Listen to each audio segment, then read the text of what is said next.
So here we are with our 1992 KX500 Fantasy GP bike build for the build-off for the annual Langston bike show on the 8th of October.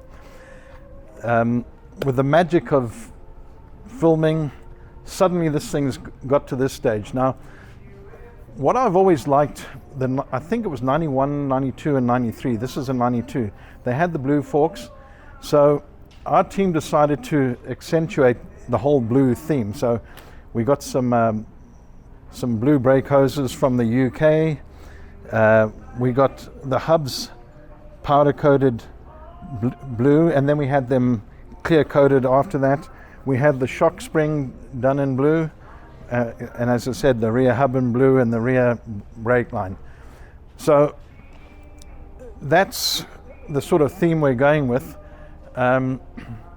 Everything is back from polishing now.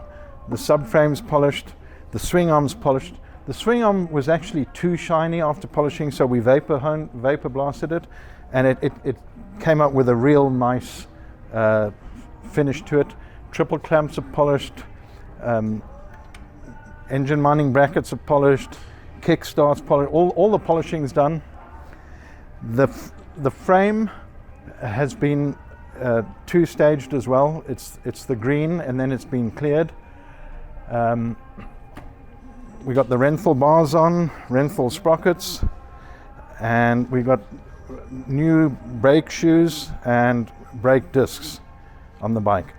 What we also did was the rims were in good condition, but the anodizing had become very mottled. So we stripped the anodizing and we polished the rims and we put stainless steel spokes in, and it really looks nice.